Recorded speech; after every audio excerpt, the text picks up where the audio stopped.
लड़की का भेष बनाकर कैंप में आ पहुंची थी। जल्द ही उसे एक झोपड़ी में ले जाया गया जहां उसने एक सिपाही को जान से मारकर उसके हथियार चुरा लिए। उधर इंटेरोगेशन रूम में पोडोल्स्की रैम्बो पर दबाव बनाने के लिए बैंक्स को ले आया। फिर यूस ने गर्मा गर्म चाकू से रैम्बो के चेहरे को काटना शुरू किया। इसके बाद उसने बैंक्स की आंख के पास चाकू रख दिया ताकि रैम्बो उसे बचाने के लिए अपना मुंह खोले, पर बैंक्स ने चिल्लाकर कहा कि इनके दबाव में आने की कोई जरूरत नहीं है। मगर रैम्बो बैंक्स के साथ अत्याचार होते हुए नहीं देख सका और वो पोडोल्स्की की शर्तें मानने को तैयार हो गया। फिर उन्होंने रैम्बो को एक रेडियो माइक के सामने बैठाया और वो इंग्लिश में बात करने लगा। तभी कोबा को उसकी आवाज सुनाई दी और वो झोपड़ी की ओर भागी। वहीं दूसरी ओर यूएस बेस पर मर्डॉक और ट्रॉटमैन दोनों ने स्पीकर पर रैम्बो की आवाज सुनी। जब अमेरिकन फौजी ने उससे वहां के हालातों के बारे में पूछा तो रैम्बो ने कहा कि उसे सिर्फ मर्डॉक से बात करनी है। ऐसा कहते ही उसने माइक स्टैंड उठाकर दुश्मनों पर हमला बोल दिया।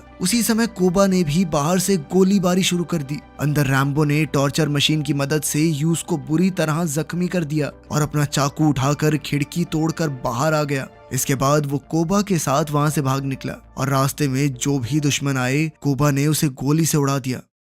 फिर जब वो कांटे वाली तारों में पहुंचे तो रैम्बो ने कोबा को आगे जाने दिया और फिर वो दोनों भागकर जंगल में छुप गए। उन्हें ढूंढने के लिए जल्द ही ट्रक्स और हेलीकॉप्टर्स को भेजा गया, पर रैम्बो भी कोई कच्चा खिलाड़ी नहीं था। वो कोबा के साथ घने जंगलों को चीरते हुए आगे बढ़ रहा था। फिर अगली सुबह कोबा ने रैम्बो के जख्मों पर मरहम लगाई तो रैम्बो ने उसका शुक्रिया अदा किया। कोबा ने मुश्किल वक्त में उसका साथ नहीं छोड़ा, जिसके लिए वो उसे हमेशा याद रखेगा। खैर अब उसने सरहद पार करके थाईलैंड से होते हुए अमेरिका जाने का फैसला कर लिया था। कोबा ने कहा कि वो भी उसके साथ जाना चाहती है और फिर दोनों ने एक दूसरे को चूम लिया। लेकिन इससे पहले कि वो अपने सफर पर आगे बढ़ते अचानक कुछ दुश्मनों ने उन पर गोलीबारी कर दी और कोबा बुरी तरह जख्मी हो गई। रैम्बो ने गुस्से में उन पर पलटवार किया, पर फिर भी एक दुश्मन बचकर भाग निकला।